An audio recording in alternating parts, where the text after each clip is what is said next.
Tunggangi ombak satu, pastikan bola menujumu. Saya teringat masa kecil saya di kampung dulu. Saya memiliki sahabat YG bertubuh kecil tapi berkat keberanian dan kelincahannya, saat menjadi kiper, sulit sekali ia dibobol lawan. Menonton dia bermain bola merupakan hiburan tersendiri karena gerakannya terlihat atraktif. Suatu hari saya bertanya kepadanya apa resep suksesnya menjadi kiper. Lalu, dia menjawab, saya kan bertubuh kecil, makanya kalau ada penyerang mendekat saya memilih maju agar mempersempit ruang tembak. Dengan berapi-api dia melanjutkan, kalau saya diam saya di bawah Mister Gawang, saya hanya menutupi 10% luas gawang, sementara kalau saya maju menghadang ke depan, ruang tembak menjadi semakin kecil.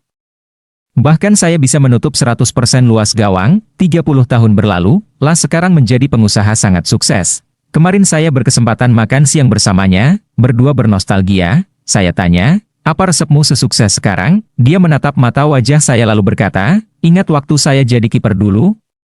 Saya praktekkan di dunia nyata. Kalau saya tidak maju menutup ruang tembak di setiap kesempatan, bolong peluang itu, saya sadar saya bukan siapa dua, wong dusun. Maka saya harus ke depan, membuat siapapun di depan saya hanya melihat saya tidak ada yang lain, dan bola tersebut menjadi menuju saya. Sahabat masa kecil saya tersebut dikenal orang sebagai Raja Kuis, pernah menjadi dirut TVRI dan berhasil membawa TVRI dari peringkat 15 menuju 3 besar. Dengan biaya terbatas, dukungan minim, dan tembakan bertubi-tubi, tapi ia berhasil menepisnya. Beliau adalah Helmy Yahya. Saya sadar saya bukan siapa dua, wong dusun, maka saya harus ke depan, membuat siapapun di depan saya hanya melihat saya tidak ada yang lain, dan bola tersebut menjadi menuju saya. Beberapa waktu lalu sahabat saya ini mengikuti langkah kami untuk aktif di YouTube. Mungkin secara generasi, harusnya dia ini kalah di YouTube yang mestinya milik Gen Y dan Gen Z. Namun, karakternya untuk menjemput bola, saya yakin akan membuatnya besar di YouTube. Dengan ide-ide dan konsep yang brilian, orang sering gagal paham, orang yang besar di TV, bisa jadi saat masuk YouTube. Kalau orang hanya melihat skill, mungkin saja, tapi penentu keberhasilan orang itu bukan hanya skill, tapi karakter.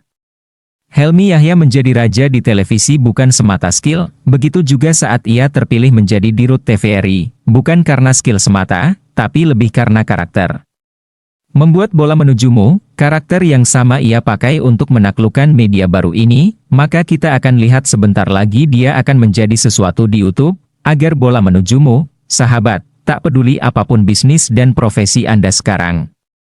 Tak peduli apakah sahabat, wong dusun, atau orang kota, apa yang perlu sahabat lakukan untuk membuat customer, klien, dan investor hanya melihat Anda, dan bukan yang lain, bagaimana agar malaikat rezeki mau tidak mau memberi bola kepada Anda. 1. Saya akan meningkatkan kualitas, layanan, produk, manajemen, keterampilan, yang dibuktikan dengan sertifikat ISO, Indeks Kepuasan Pelanggan. 2. Saya akan meningkatkan kualitas network saya dengan cara bertemu stakeholders, pejabat, expert di bidang yang Anda butuhkan, tim yang potensial, keluarga, di mana mereka sering berkumpul di dan saya akan memberi manfaat value berupa keunikan skill saya, hadiah, perhatian, project, challenge. 3. Satu kebiasaan baru yang akan saya lakukan untuk meningkatkan reputasi saya adalah 4. Saya akan memaksimalkan SEO dan berbagai kanal media sosial saya. 5. Saya akan sharing pengalaman. 6. Saya akan terus-menerus membuat program pemberdayaan, tatanan dunia baru, bagaimana kami mengubah layar bisnis mall, restoran, hotel, dan retail. Akhirnya saya berhasil menghubungi sahabat lama saya tersebut, kami bertemu di Eksekutif Lounge Changi lalu saya ceritakan apa yang terjadi. Setelah menyesap kopinya, matanya mengawang, saya tahu ia sedang mengkalkulasi berbagai kemungkinan dengan resikonya. Baiklah, Wiek. Saya bantu kamu, saya bernapas lega. Dia kemudian memberikan informasi yang saya butuhkan terkait jejaring mall milik Sadewo Group. Info darinya menjadi kartu truf bagi saya, mengingat kondisi mendesak. Saya harus segera pergi. Sebelum saya pergi, dia mengingatkan saya. Tapi ingat, Wiek. You owe me big. Perasaan saya tidak enak. Orang seperti dia nanti akan menuntut balas budi yang mahal. Tapi, saya tidak punya pilihan lain. Sure. IOU, cepat-cepat saya menelpon Pak Junaidi yang saya tugaskan menjegal bisnis mall dan properti Sadewo. Dia adalah ring satu yang menemani saya sejak dari bawah. 18 tahun lalu beliau adalah preman pasar namun kini dia tampil berjas rapi klimis sebagai mafia. Keterampilannya menggali informasi dan memaksakan keputusan lewat lobi tingkat tinggi dan koneksinya yang masih kuat pada agitator dan provokator di lapangan adalah kandidat yang tepat untuk tugas ini. Pak Dun, misi Anda ada 3. Sabotase suplai alat kesehatan, keringkan cash flow, dan lakukan operasi pengalih perhatian. Saya menjelaskan bahwa saat pasien meningkat, tempat publik pasti ditutup, apabila dibuka, pastinya dengan protokol kesehatan yang ketat, bahkan setelah tidak terjadi kasus baru, sebagian orang masih trauma dan takut. Konsumen membutuhkan melihat alat-alat medis itu untuk memberi ketenangan, saya kemudian meminta Pak Jun segera memborong masker dan hand sanitizer. Kalau perlu, satu pabrik konveksi kita di Cikarang siapkan untuk switch ke produksi masker. Tegas saya, kita berjudi dengan waktu, saya ingin mal kami, paling siap menghadapi, ini penting, every minute matters. Saat mal lain terpaksa atau dipaksa tutup lebih awal, prediksi kami, mal kami masih diizinkan buka hingga mepet lebaran, dan saat mal lain masih tutup, kami sudah paling compliance dengan standar kesehatan sehingga kami bisa buka lebih cepat. Di waktu yang sama, saya ingin Pak Jun memastikan semua pesanan dan kiriman masker, hand sanitizer, termogan, untuk jaringan Sadewo terhambat. Gunakan semua cara, mau kacaukan data order cake, mau gembosin ban picuk deliverynya kek, atau rusak sebagian alatnya hingga tidak bisa dipakai, minimal sekali, Pak Jun, arahkan bagian purchasing mereka hingga mau tidak mau. Sadar tidak sadar, mereka membeli stok dengan harga mahal, ini akan menaikkan beban keuangan mereka. Siap, Komandan. Kebetulan sekali saya dapat data bahwa Sadewo bahwa free cash mereka tipis sekali sejak kuartal 3 tahun kemarin dan perfect. Saya juga akan mengondisikan lender Sadewo untuk menagih hutang lebih cepat. Bagus.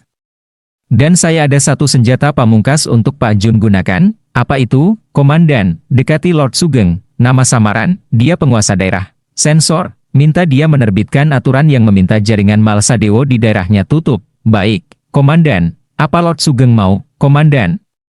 Kita tidak punya relasi kuat ke sana, tentu, Pak Jun. Sadewo arogan saat membuka mal di daerah Lord Sugeng, tidak kulonuun, tidak memberi upeti, terhadap orang yang tidak pekeuh padanya, Lord siap memberi pelajaran. Pak Jun sudah paham maksud saya. Ada ungkapan, musuhnya musuh, adalah temanku, dengan memusuhi Sadewo, kita menjadi teman Lord Sugeng. Masih ada tugas ketiga, Pak Jun. Alihkan perhatian, sibukkan mereka. Dan saat mereka sibuk menerima serangan-serangan tak terlihat dari Pak Jun tersebut, Doni akan menyulap jaringan mal kita agar siap masuk survival condition. Siap, Komandan. Untuk mengalihkan perhatian, perlukah kita lakukan yang biasanya? Dan, ya.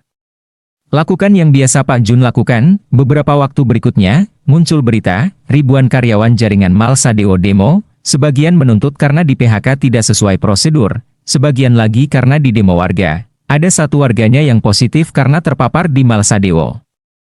Membuat satu kampung harus dikunci. Pak Jun melakukan tugasnya dengan baik. Saat energi musuh teralihkan, kami menyiapkan diri, kami lihat kapasitas rumah sakit di beberapa daerah tidak mencukupi, maka, ide gila kami adalah mengubah mal menjadi rumah sakit. Bukan untuk menerima pasien COVID karena itu butuh alat dan standar kesehatan tinggi, namun, untuk menerima pasien sakit non-COVID yang ditolak karena saya yakin, saat virus outbreak, rumah sakit akan memprioritaskan menerima pasien COVID. Lalu, bagaimana mereka yang sekedar stroke, diabetes, patah tulang, jantung, atau hanya kelelahan? Itulah kami usahakan untuk bisa ditampung di tempat kami. Masih ada adaptasi lainnya yang kami lakukan selain lebih dulu mematuhi protokol kesehatan. Yakni memaksimalkan apa yang sahabat saya istilahkan dengan stay-at-home economy, orang boleh saja tidak ke mal lagi, tapi orang tetap butuh hiburan, dan sarana hiburan itu, kami punya di mal. Sekarang bagaimana kami antar hiburan itu ke rumah masing-masing, ini yang akan kami lakukan. Food delivery, online shopping, tenetu bisen, workspace, touchless parking system, physical distancing, health tech, restoran-restoran kami kode untuk menyiapkan packaging, dan online presence yang kuat. Memang tidak semua menu cocok untuk dikirim, maka, kami prioritaskan menu unggulan yang bisa dibeli secara online, food delivery. Kami arahkan tenan untuk menyiapkan sistem food delivery. Akun sosial media jaringan mal juga kami aktifkan setelah sebelumnya kami pandang sebelah mata. Di pandemi nanti, akan banyak orang yang mau tidak mau ya online, hiburan mereka nanti juga di digital. Saat mereka suntuk butuh hiburan, mereka akan impulsif buying membeli sesuatu, maka kami siapkan sistem online shopping. Dulu orang tidak beli baju branded mal via online, pengennya merasakan experience langsung di toko dengan lighting dan suasana yang khas. Namun, prediksi kami, mereka tidak bisa keluar dan sulit masuk mal. Karena itulah, mal kami ubah menjadi mal online, di mana nanti yang keluar masuk menjadi pengunjung justru petugas Gojek atau kurir. Online shopping widening the happening, behavior online shopping akan melebar, sekaligus mendalam.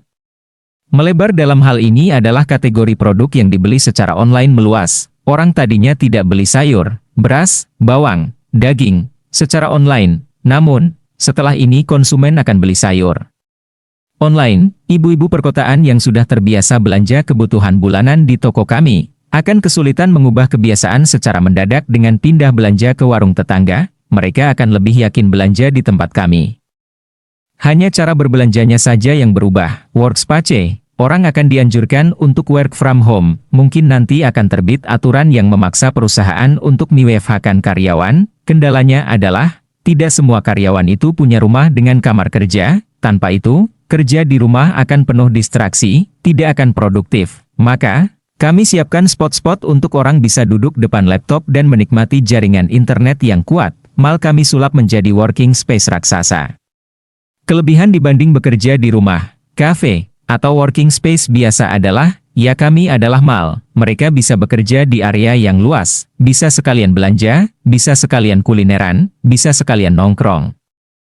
Touchless parking, lift, and toilets, dengan persiapan yang kami lakukan, tidak ada alasan orang untuk batal ke mal kami. Standar sudah kami penuhi, fasilitas kami ubah dan adaptasi, maka kami prediksi traffic pengunjung mal jaringan kami tidak akan turun drastis. Karena akan tetap ramai, kami siapkan sistem parkir yang touchless, tak perlu menekan tombol tiket.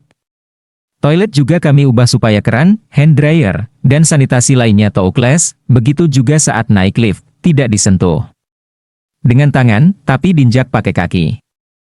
Tugas kami tinggal mengemas bagaimana konsumen menerima perubahan ini sebagai experience baru yang seru ketimbang prosedur keamanan. Jangka panjang, salah satu pemutus virus ini adalah jaga jarak. Namun, tidak semua orang beruntung tinggal di rumah yang cukup luas. Di Jakarta sendiri kita lihat jutaan orang tinggal di ganggang sempit. Di sisi lain, harga rumah melonjak, lahan juga makin habis. Daripada mal menjadi mati, ada kemungkinan kami akan menyulapnya menjadi tempat tinggal yang terjangkau atau workspace. Ini tentu menantang dari segi regulasi. Tapi, namanya juga sontoloyo, kan? Tidak kalah penting, peluang emasnya adalah di teknologi kesehatan. Contoh konkretnya, Thermogan. Saya melihat alat ini tidak efektif secara bisnis. Sebagai orang psikolog bisnis, saya memahami ini tidak membuat nyaman konsumen. Siapa yang suka diminta berhenti dan kepalanya, maaf, ditodong semacam pistol oleh orang asing?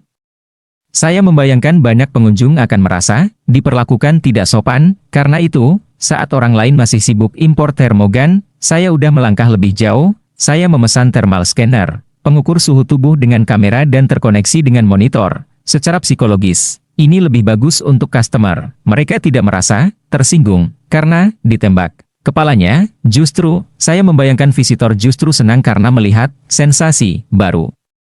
Alat ini sebenarnya sulit didapat karena biasanya hanya dipasang di bandara, laboratorium, dan sarana militer. Saya bersyukur masih memiliki relasi vendor yang biasa supply untuk instansi militer sehingga saya bisa mendapatkannya lebih dulu dengan harga lebih terjangkau.